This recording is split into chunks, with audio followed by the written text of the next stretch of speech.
WNST, Towson, Baltimore, and Baltimore Positive. If you're watching out on the web, I'm not holding up my Maryland crab cake mask thing. First off, the mask is being laundered right now, and I will have some scratch-off tickets to give away from the Maryland Lottery. Maybe there'll be gold in them hills before we get there. We are going to be at El Guapo. I'm wearing my El Guapo shirt. We're doing the Mexican thing, man, the Latin American, the margarita thing on the 10th. It's sort of a margarita week. We're starting the week at Mama's on the half shell. Not nachos, but like Nestor in Canton. That'll be on Friday. And then next week we make our way to El Guapo in Catonsville.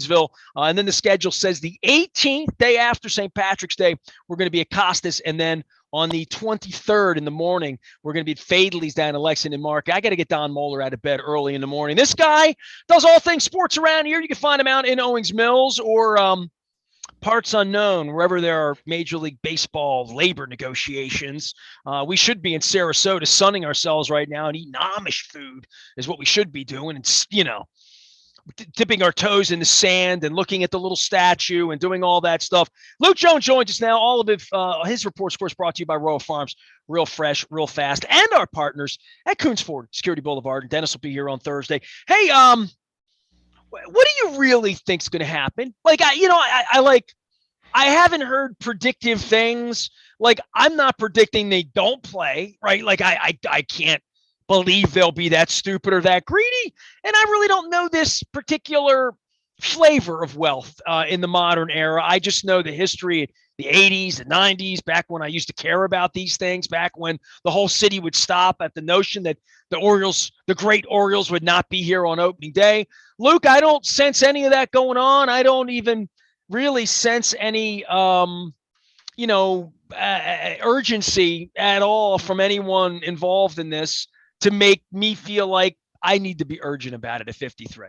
Yeah, I think that's a good way of describing it. And I'd say that, locally, I mean, and certainly with the Orioles being in the position they've been in specifically over these last 4 or 5 years, transitioning from the Duquette Showalter era to Mike Elias and Sig Mejdal and Brandon Hyde and Peter Angelos to John Angelos. But I'm with you on that. I think it may have been Joe Sheehan, a baseball scribe. I think it was him who described the negotiations late last week into the weekend as being very productive if they had taken place in January, let's say, if that had been something that we were seeing weeks ago. And I think, you and I know you've talked with many people about this, have questioned the owners negotiating in anything resembling good faith. I think it's a joke to suggest that they have been negotiating in good faith. And I think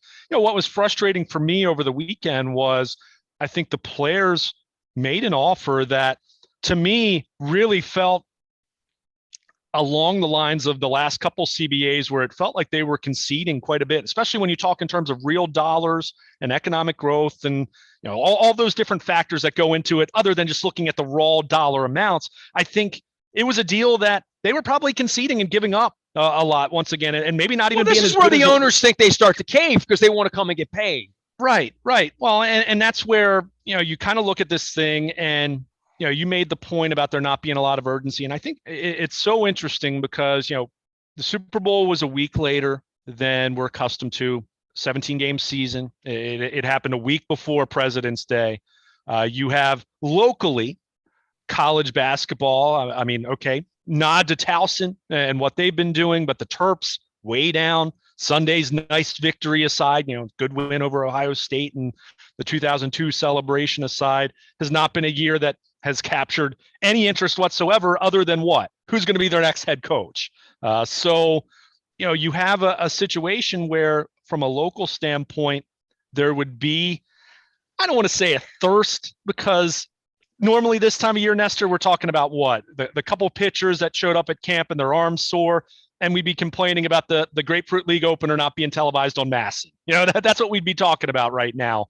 So it's not as though the season starting is imminent. We're still a month away from the scheduled start of the season, but you feel just because of football being over, the Terps being way down from a basketball standpoint, that there'd be an opportunity for the Orioles to capture a little more interest right now. And we'd be talking about Adley Rutschman and whether he's going to be on the roster opening day or whether it's going to be in May, which is, if you look at it from a service time manipulation standpoint, that's what you kind of lean toward. But, you just look at these negotiations, and for me, you mentioned urgency and the lack of urgency. I look at this thing, and we talked about this a lot 2 years ago, and this is why honestly, Nestor, I'm not surprised. I'm not surprised. I vividly recall you and I talking about this in June of 2020 when they were talking about starting up baseball again, what it was going to look like, all the arguing over prorated pay and how the owners didn't want to do that, where the players are like, wait a second here, like, we want to be paid for the number of games we're going to play. We have contracts here. And I totally understood that, especially playing in the midst of a pandemic pre-vaccine. So you looked at all that, and for me, there was just so much foreshadowing in terms of, this is really showing us what it's going to be like 2 years from now. And that's where, I'm not patting myself on the back. There are lots of people saying that, to be clear, first of all, but it's just something that I see that from an ownership standpoint, you question again and again and again. And I know you've brought up this point. How much urgency is there to play a 162 game season? Or is it a case of, you know what? We missed the first month of the season, but if it means we get more playoffs, teams in the playoffs and expanded playoffs, and what that means for us from a TV revenue standpoint, and all that revenue can be split equally, and it's not as much predicated on individual success of a franchise, you just look at that and you say, where do the owners even value the regular season anymore? And it's feeling more and more like they don't. And that, to me, is what's so troubling, just talking about it from a viewer standpoint. How many years have we talked about the season being too long? We've talked about that for a long time. Yeah, but that's how you manage statistics. That's how you put people in halls of fame. Agreed, that's how you chase records, all that. Agreed. Right? I totally agree with you. And look, I'm not someone who's been saying that a whole lot. There are times where I've thought, I wonder if they went back to 154 and, schedule a couple double headers, I think a couple little tweaks like that, if that would make the game better. But what we're seeing with baseball is I see an ownership that is trying to keep costs down in terms of, just like 2 years ago, they were totally content with doing 60 games when they could have played 90. They could have figured out a way to do that. They didn't. So you look at it now, and I look at it from a big picture standpoint, where they're trying to expand the playoffs to 14 teams, or if it ends up being 12, you're in a position where you're contemplating admitting roughly very close to half of the teams in the league into the postseason. What the heck are you playing 162 games for then? This is the NBA argument, right? I mean, this is what we've talked about with the NBA for years. And Nestor, I've become a fan of the NBA. LeBron only wants to play 62 and take 2 off a month every other week. I'm not going to play in Utah. I'm not going to play at Sacramento. It's like starting pitching. Yeah, I mean, you have that element of it, but you also just have the element of, why are you playing so many games if the postseason does not have much exclusivity? I mean, you're admitting half the teams. I mean, we talked about this with football expanding to 7 teams. Hockey was doing 16 to 21. I mean, hockey was the original sin, right? Right. But the whole point of that is, I think baseball, and you just mentioned this with the statistics and the history, and put the steroid era aside for just a moment, just knowing what numbers have meant in baseball relative to other sports. The regular season always had so much more meaning as a result of that. And it was not, we know it's not the NFL where it's an event every week. It's the routine of a game every night, and knowing that, okay, this game isn't life or death in May, but we know come August, boy, you've got a full-blown pennant race coming. And we know that go back and look at the Orioles records in the 70s and early 80s, and the number of times they won 90 plus games. I mean, hell, they won 100 games one year and did not make the postseason. And you thought about how important the regular season was at that point in time in baseball with 162 games, whether you thought it was too long or not. It was very important. Now, fast forward to the present, where you're talking about wanting to expand the playoff field from five in each league to 6 or 7, where you're talking about roughly half the teams in the league making the playoffs. Where's the urgency from a fan interest standpoint? why am I paying attention until September to see, okay, jockeying for not wondering if you're going to make the playoffs. You know what's amazing, okay, dude? who are you going to play? Let me say this to you, because I'm older than you, and you love sports more than I do, but not as much as I ever did. And I would say to you, baseball was unique in that the April and May games were the most interesting.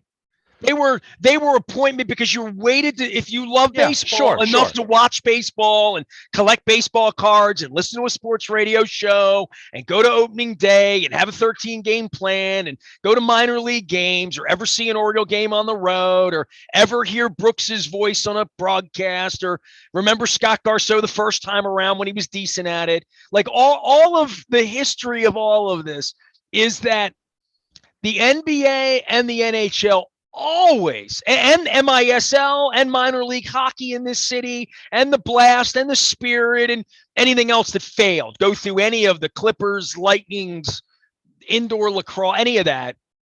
None of that stuff mattered. But well, the Blast did. But the idea that April and May in baseball would be deemed irrelevant really speaks to the irrelevancy of all of it, if that's the case, because for lifer baseball people, my dad would always go to the second game of the year, even though he freezes his ass off. I sat out there watching the Brewers play. It was 38 degrees. Some might say no hit us even. But it was always cold and awful or whatever. But my dad couldn't wait to go back to the ballpark. He didn't like the hubbub of opening day. It wasn't about getting scalped. It was about taking the day off from work. He didn't want to do that either because he never scratched. It was about a night game. I'm not taking the day off from work. First night game. Orioles will be playing again on Wednesday. We'll go out there Wednesday night. Tickets will be $2. That's the way my dad was. So, but if you love baseball, you didn't go to opening day and then like ignore the Orioles. You went to opening day and then you waited a day and then they play again and you're like, are we 1-1? Are we 2-0? Are we 0-2? And what's going on with the pitching? And all of that. That's how baseball works. If you care about baseball, the notion that it would suddenly become hockey or basketball, which I know a lot about. Like I was an NBA fan most of my life, loved hockey, but I hear you. Like, the Canadians are coming in December 10th. You're like, wake me up in February. Baseball was never that way, dude. Never. And that for me is the danger when you're already talking about diminishing interest, which, and let's be clear, every sport other than the NFL is a niche to some degree, right? I mean, okay, some are, much more of a niche than others, but NBA, NHL, Major League Baseball, any of that, I mean, the ratings, the numbers speak for themselves.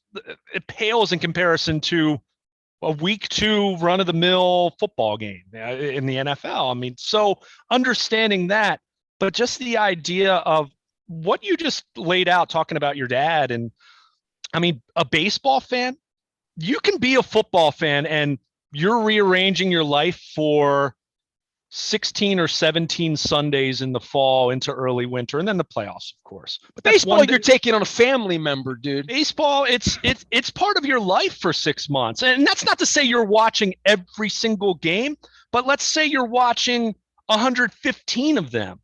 That's I go back to early part of my marriage. I've been married 19 years. When my wife came into the relationship as a Red Sox fan, I'm talking about 4, 5, 6, 7, 8, 9, 10. Those years when the Orioles stunk, they were terrible, but we would literally be going back and forth. I had the ticket. I paid them $179 to have every baseball game while Padres are on late night. Vince Scully from Dodger Stadium tonight.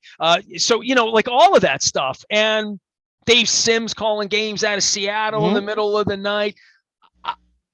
Dude, it's a lifestyle. I don't know what else to say. And I'm talking to Alan McCallum about that. I'm talking to Mark Messina about that in the coming days and weeks. All of my baseball buddies, I'm going to find Bob Ryan and Shaughnessy and get those guys on. I saw Rosenthal writing sort of anti-Manfred, do you love the game kind of stuff as well on The Athletic. I go way back with baseball, but I'm going to, dude, I'm not, no BS, dude. No BS at all. I don't care. I don't care if they play or not. I don't care if you get a hot dog or not. I don't care if I pay you to go down there or not. Well, we'll do something else with our time. We'll go have crab cakes. I am I'm beyond disgusted. I don't even know what to say. They're putting McCartney tickets on sale. The owner shows up on his Zoom in his cowboy boots and no speaky about like the primary part of the business. Yeah, and then they put the McCartney tickets on sale for $500. By the way, did you get McCartney tickets or like no bueno for you? I mean, having seen McCartney and Hershey a couple years back, Good. You're good. I'm okay. I enjoyed it, but dude, at $447, I'm good. Yeah, I'm not like, and Mulder put his $185 up, and he's going to sit on the roof and all that, and they're going to do the same thing. And I beat them up on Dennis's show. TJ Brightman, call me. They put the tickets on. So they're doing the same thing they did with Billy Joel, the same thing they do on opening day, which is $125 to sit in the bleachers on opening day, and then it's $80, then it's $65. It's part of the 13-game package where you have to buy tickets to see the Tigers play and like all that. And in the end, people will either be gullible enough to give them $450 if they have that in their budget. And I would think in Baltimore, that's a real small subset. Like I've been here a long friggin' time. This isn't my first time at a Beatles rodeo or McCartney rodeo or a Pearl Jam or a Bruce or any of that. They think John Angelos thinks he invented McCartney, and this is the first show since Candlestick. Like literally, you know what I mean? Like it's not, and to the region it's not, and they'll sell their 6,000 tickets at $500 or whatever they'll get for it, and then sure. The air will come out of the tires, and June 8th will come, and tickets will be $110, and because that's what it should be, and we'll have at it. But it all of it disgusts me. I mean, just all of it. The greed at the top, the way I've been treated, the way my family's been treated, the way I've seen so many other people that have given their lives to baseball be treated, including you. And, spending all this time chasing them around and flying around and chasing players with a microphone and, watching the good people, watching the Tony Gwynns die, watching the Cal Ripken sort of get squeezed out the side door because like they just didn't want to dedicate themselves to this mess and to be a part of it. And the people I know that like the Marty Conway who came on last week that was a part of this mess, where you're selling tickets, you work for the organization, you work in the video department, the marketing department, the ticket department, you're selling sponsorships. Even TJ Brightman, who, like, believe me, I got no sympathy for after the dartboard incident. But, these people don't have anything to sell. They don't have a job. They don't. Are we making the bobbleheads or are we not? Are we making the garden gnome? Are we having beach towel night? Should we get the blower for the bubbles on Christmas and July night, or do we get the lightsabers, the orange ones or the black ones this year for Star Wars Geek Night?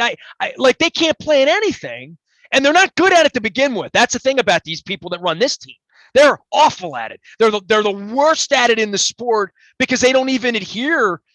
I mean, they just started scouting in Asian and Latin America 3 years ago. So the old man was in a time capsule.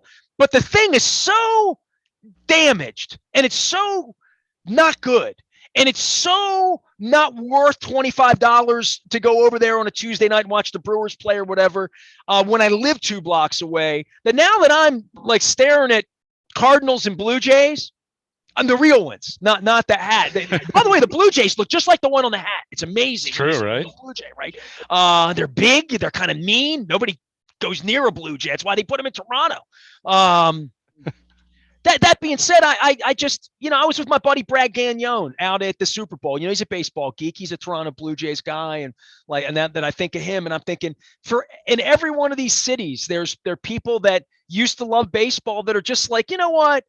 I'll just like tune into whatever DeCosta's doing. We'll figure out the other drama. I'll learn how to fish, which is what, Dennis did a couple of years ago during the plague, or I'll hike in the mountains with my wife, or I'll get a grill and get a barbecue, or, I'll follow what's going on in Kiev that, has to do with our personal freedom for the rest of our lives and nuclear weapons. And there's other things to focus on that don't include shitty baseball, with greedy owners and charging too much for too little and doing all sorts of things that, to say they're unfan friendly, we're not even customers to them. We're not even like an ATM to them. I don't even I think we're a poppy seed on the speck of their rectum is what I think we are. I don't think they think about it.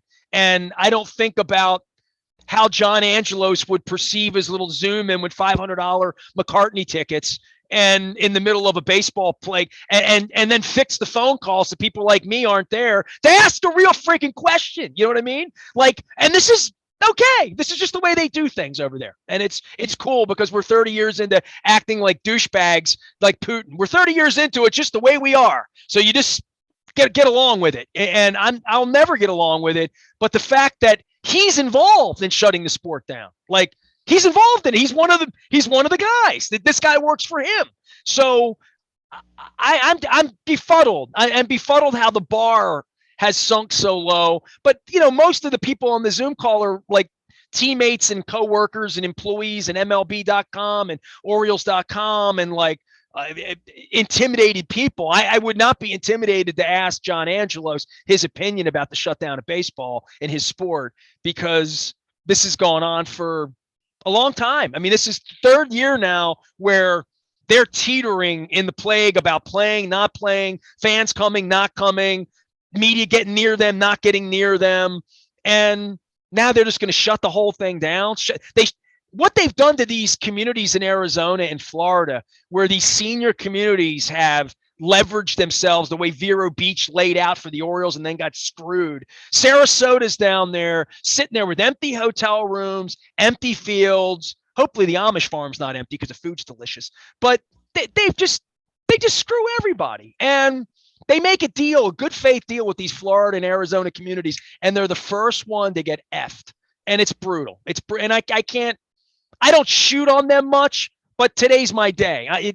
It's gross. It's gross for all of you who still love it, and you love it. Like, you can't wait to see Grayson Rodriguez. It still turns you on to think about Adley Rutschman hitting the double off the wall in 2014 with a team that starts the season 18-12, and they might be okay. Like, I used to think like that. Most of my life I did. Now I'm like, I'm going to buy a Pacifica Cheap Trick belt buckle and wear it around because I'm going to enjoy that more than I would 2 loge level seats to see the Phillies play this summer. Well, and much of what you just said is where, not just here in Baltimore, but across. How was that as a rant? Do you give that one a 9? Yeah, that was good. That was I've been good. doing this a long time. You said 2000. You said 2014, 2024. I wish it was 2014 because that was a heck of a team. My bad. I know. I was just teasing you there. But was it over when the Germans bombed Pearl Harbor? I think for me, a couple things you said. One, you mentioned where we were at this time 2 years ago next week, which would be the 2 years since Rudy Gobert tests positive in the NBA. The sports world shuts down in response to the COVID-19 pandemic.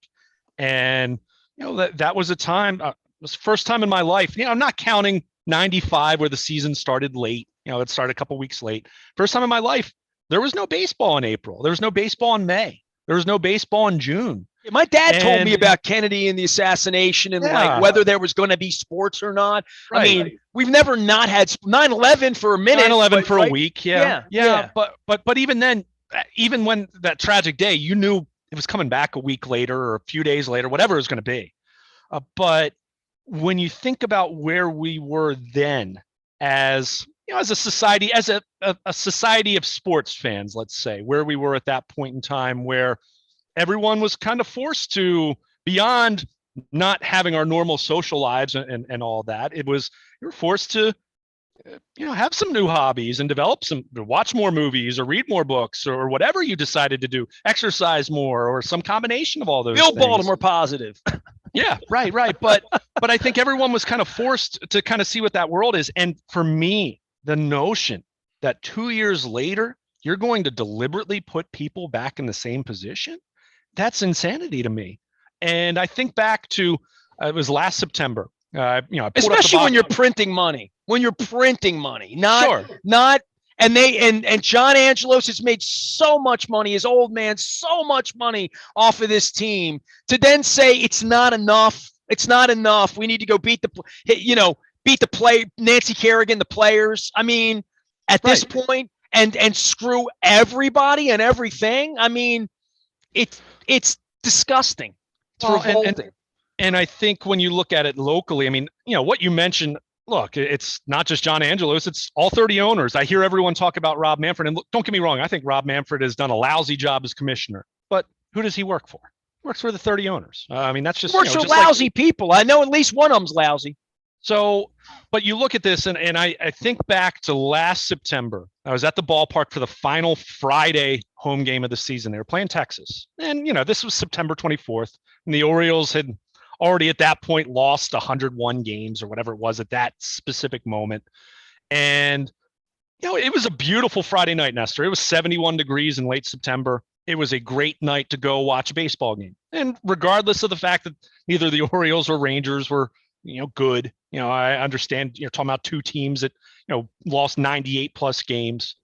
But I look at that and I saw that night, I think I looked at the box score. I have it right in front of me. The box score attendance was listed at 7,935 people on a Friday night in late September, beautiful weather.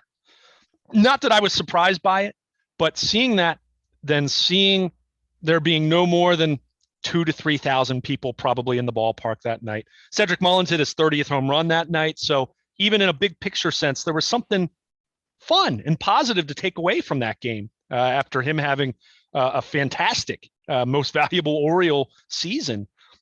I looked at that and I couldn't help but think it. And I snapped a picture that night. I jotted down some notes. I'm working on it right now, BaltimorePositive.com, thinking about where the Orioles were at that point, where the city was from a baseball standpoint. Look, we can rehash attendance last year. I mean, reduced capacity early in the season, people with varying comfort levels in June and July and August as far as attendance. The fact that they didn't have many people out at the ballpark last year wasn't remotely surprising with all the factors at work. But on this late September Friday night with beautiful weather, and you only had a couple thousand people in a gem of a ballpark. And then I couldn't help but think at that point, are these guys, and when I say these guys, not talking the Orioles specifically, but baseball owners in general, are these guys really going to lock out the players this offseason? And we're going to be talking about not having baseball when this is how many people you have showing up in late September in Baltimore? And I get it. Better in New York and Boston and Atlanta, and go down the list of the haves compared to the have-nots as it relates to 2022 with good baseball or not. But all of those factors at work, and you just see no urgency on the owner's side to get a deal done going into deadline day, the self-imposed deadline of February 28th to have a 162 game season. But I'll go back to what I said. I've been saying this for a couple weeks now, and others who have astutely pointed this out have been hammering this point. The owners are deliberately doing this. They don't have to lock out the players. They could continue to play the season as normal, and continue to negotiate, and you play under the previous terms of the just expired CBA. And that would be such a show of good faith and goodwill, and showing that you're responsible stewards of the game on the heels of the pandemic, and how much that just massively crushed sports in so many different ways, that you would at least as a fan have the confidence in saying, okay, these guys are jerks, they're selfish, they're billionaires, we get all that, but they're continuing to play as they negotiate, and they'll figure this out, whether it's the first week of April, whether it's early May, whenever it is. But they understand the importance of playing a season in this day and age on the back end of a pandemic that has rapidly, dramatically disrupted the sports world. But there's none of that. And you get the sense that they have no problem canceling games in April and maybe May. And what do they care about? They don't care about missing those games. They care about having an expanded playoff field. They care about breaking the union. They care about maximizing and getting every single penny, not nickel, penny out of the players and out of the sport. And the future of the sport be damned in the process, because they don't care about that. Well, they've already killed the minor leagues. They've killed my love of the game, and I'm 53. Right. So, I don't know what they can do beyond that, except start to kill the love of the game of people like you. You're the next rung down of saying, I'm not driving down there from Shrewsbury. Screw them. Right. And I think more and more people are doing that. But then the problem is their response to this, and this is where it concerns you is where are they really where are they really invested right now in terms of growth? It's expanding the playoffs because they know they'll get a boatload of national TV money, and that will be money that's shared, money that is not predicated on team A or B doing really well. It's all 30 club owners, all 30 clubs, and screw the regular season. I mean, that's what they told us 2 years ago with how they negotiated with the players, and that's what they're telling us right now, barring a 11th hour deal that saves opening day. So you have that mindset. You already have a sport that's too old in terms of its fan base. We've talked about that for years now, and now your diehards, guys like me, who can't wait to opening day and make it a part of your life for 6 months, where you're not watching every single night, but you're watching most nights, at least have part of the game on, even for a team as lousy as the Orioles. And now you're telling me, with how you're proceeding with the playoffs and all of that, that the regular season doesn't matter anymore. So you get to a point, you take a step back. It's like, why do I care about this so much? And I think more and more people are coming to that conclusion now. Yeah, I mean, I'm not planning my summer vacation to Kansas City to see baseball. I mean, 2015, I went to 30 ballparks in 30 days. Yeah. I planned my entire life around going to baseball games. It was 7 summers ago. Like, I honestly don't know what's going to get me back to a game. And by the end of the day, I'm sure they'll have it all figured out, and they'll start a little spring training by the time we get done this segment, right? Sure. And then they'll start playing. And then the Orioles will start sucking because they're going to not be any good.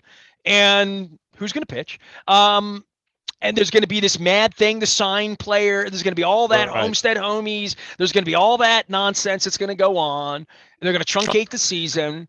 And, it's going to be much like it's been the last couple of years, except that I don't live downtown anymore.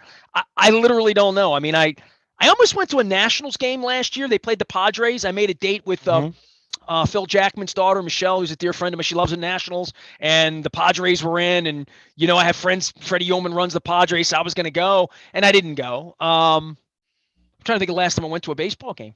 I went to a Padres-Orioles game, Christmas in July. I guess it was 2019. Does that sound right? It had to have been, right? Yeah. Well, keep in mind, there were no fans 2 years ago. Yeah, there were no fans 2 years ago. Last year, it was reduced capacity for first third of the season. I think it was June 1st they went to full capacity, and they only gave fans 5 days of notice that they were doing that. So there you go with that. But you look at all of this, and I can't help but keep coming back to where the sport was in 1995 and where the Orioles were in 1995. And clearly the sport as a whole was more popular then than it is now, relatively speaking. They had a greater share of fan interest, even though NFL was king by 1994, 95, but you understand my point. But in 1995, Camden Yards was still only 3 years old. There were no Nationals. Peter Angelos was a brand new owner who had actually garnered a lot of favor locally because he hadn't fielded replacement players, and that had kept Cal Ripken's streak safe, theoretically speaking. And I just mentioned him. You had Cal Ripken, who was not just Baltimore's best ambassador at that point in time, but baseball's best ambassador at that time. And I think about all those factors and the fact that even with a reduced schedule, the Orioles still drew 3 million fans that year. And now that was atypical at that point. There were some teams that their attendance really hurt big time in 1995. And you know what's weird is I took phone calls as a kid for a living then. I was 25, 26 on the air. We had no football here. People were pissed and up in arms during the strike, but Peter was of the people. And right. I mean, talk about his bullshit right out of the gate. Like, that was just ludicrous. I'm a union man. I'm of the people. Blah, blah, blah. Like all that. The community here bought it hook, line, and sinker. And the minute they started back up, there was no angst here at all. Everybody else was pissed off. Montreal lost a franchise over it, right? Literally, right? But here, we all ran back, and then the Ripken thing happened, and then the team got good. And then the promise was fulfilled because we had a lot more money than everybody else. And people who knew what they were doing, like Pat Gillick and Davey Johnson, were still willing to go work for this guy. Right. I mean, and that's what I said.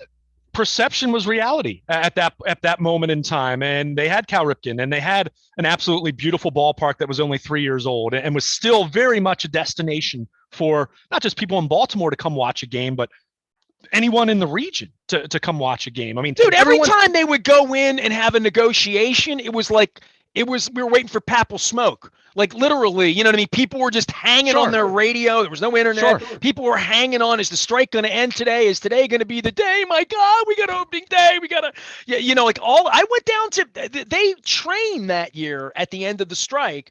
If you remember, they trained in Sarasota in this drugged out complex. It was terrible.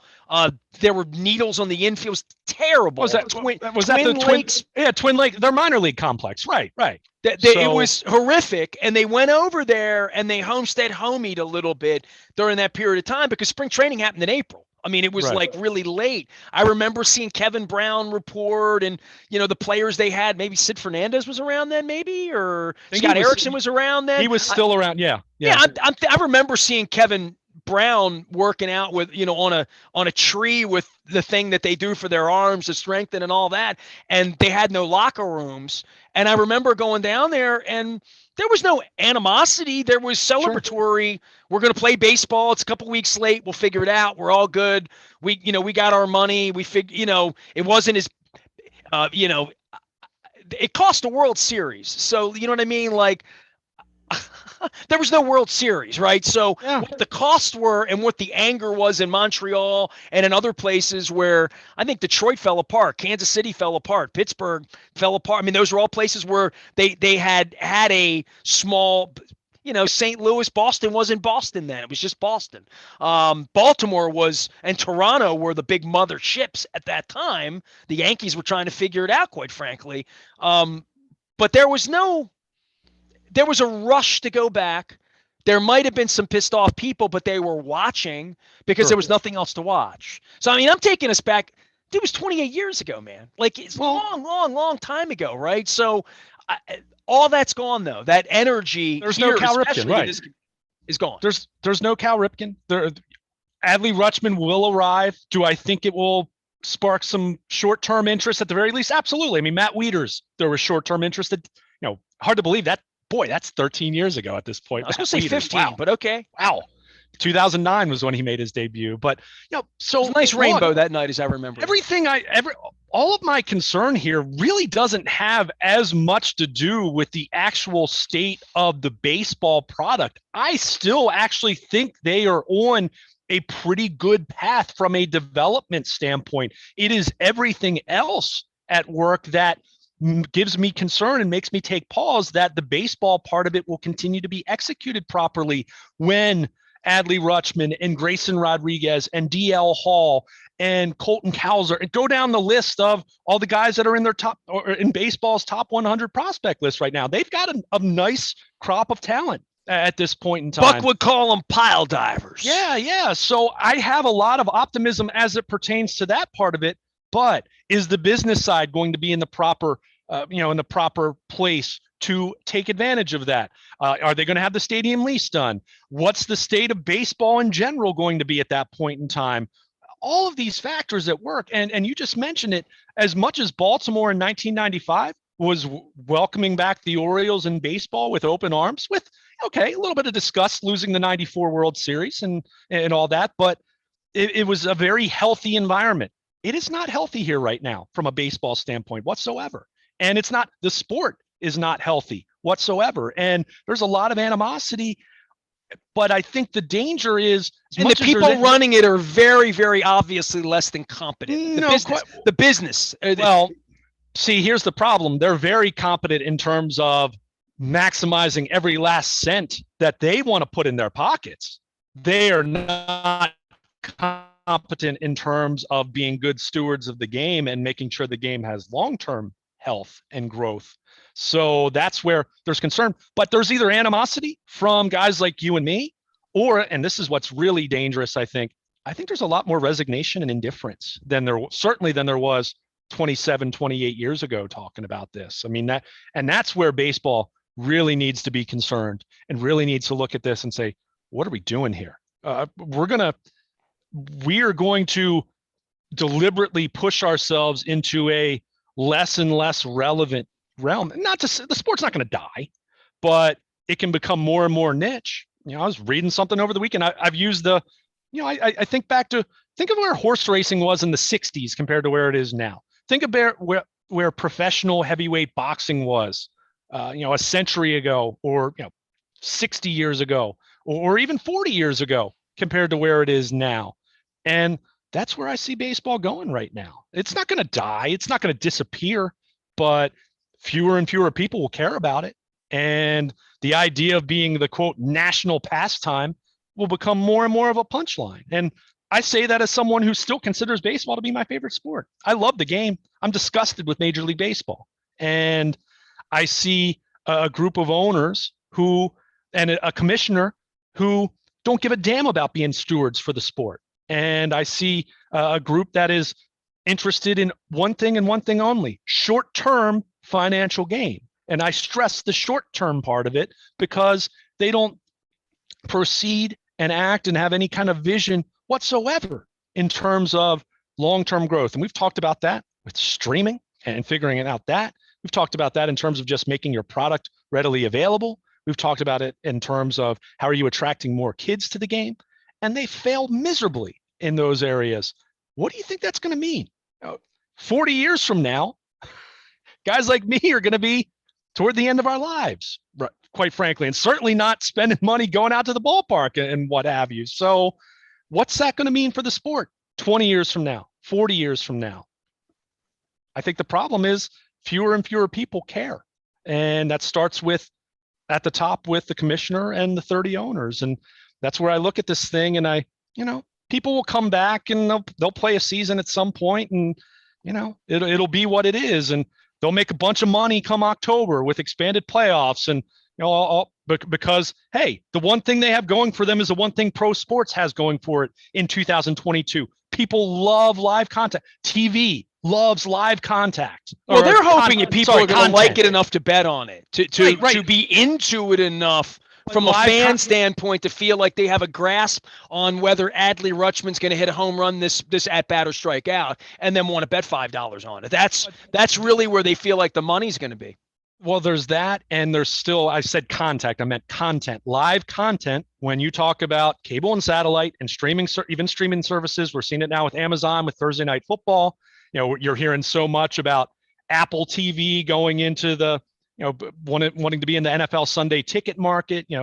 We'll see how that all plays out. But all of these television, whether you're talking about cable, satellite, trying to hang on, or you're talking about streaming services, it's all about live content, and sports provides that. So baseball being a sport in and of itself puts them at an advantage compared to a lot of other forums for entertainment. However, it's been entertainment that is trending older and older and older, and that's not good. You don't have to be a genius to figure out where that trends if you are not attracting young people to the sport. And well, you now have a niece, right? Like you're a couple years away from t-ball and softball and this and And believe me, she'll love baseball, but at this point in time, I'll say this much, Nestor: heck of a lot more likely to go take her to a York Revolution game than to go all the way to Baltimore and spend $35 on tickets, and it's a 45-minute car ride, and she's gonna be sitting there for a 3-hour 15-minute game, and it's a Sunday afternoon when it's 92 degrees. Or you go hop up 83 and go 15 minutes to a York Revolution game. It's going to cost a fraction of what it costs there, and she's going to want to be playing on the playground out in the outfield, and it's a different element. So I'm not saying I'm never going to take her to an Orioles game, but that's kind of what we're talking about right now. And how about this? If her parents don't have, at this point in time, cable or satellite subscription, how are they watching the games locally? MLB TV continues to black out. I took a picture of me markets. cutting the cord with those crooks at Xfinity. Yeah. And my wife's a Verizon employee. But cutting the cord is something that I did when I moved to the county, and feels so good is what I would say. Luke Jones is here. He is Baltimore Luke. You can find him out on Twitter, Facebook, anywhere else. Yeah. Anything else you want to say other than get it done? I don't want to cut you off.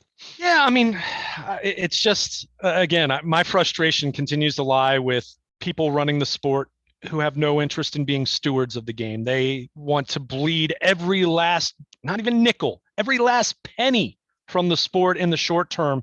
And what it means from a long-term perspective, they don't care. And that's what's frustrating to me. I don't want baseball to turn into the NBA or the NHL in terms of there's no reason to pay attention until the last 6 weeks of the regular season because, okay, you're either in it or you're not. And then what's your seed going to be?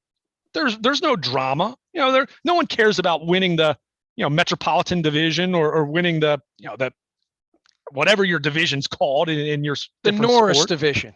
Yeah, I mean, no one cares about that. It's about getting in and whatever your seed is. And that wasn't baseball for its first, even adding one wild card, it's still, the division still mattered, right? But first 100 years of modern Major League Baseball, pennant races and division races they were everything. And that's going away with how it's trending. And that's a lot of product to sell for 162 games where it doesn't mean very much. So, through that lens, you look at it like Grapefruit League is fun for the first week. And then what do we say? Well, these games don't mean anything. I'm ready for the season to start.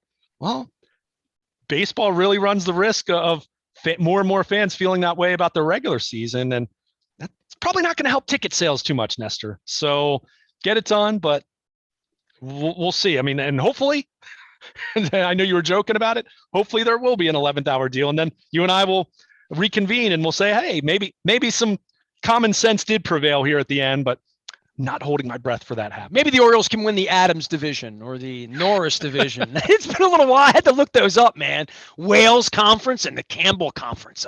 All right. So Luke is waiting for baseball to happen at some point. I am not. I've moved on to rock and roll concerts and some fun around here, moved on to the combine, free agency. We got all that covered, as well as some incredible conversations at Baltimore Positive. The Maryland Crab Cake Tour gets back out on the road. We're at Mama's on the Half Shell on Friday in Canton. Come on down. We are at El Guapo. I'm wearing my El Guapo shirt. God, the food there is so good. I'm going to be there next Thursday, the 10th. The 18th, we're at Costas because we couldn't do it on the 17th because it's St. Patrick's Day, and I'm already wearing green. We're going to be at Costas on the 18th, and then Fadley's on the 23rd later on in the month. That's a Wednesday morning.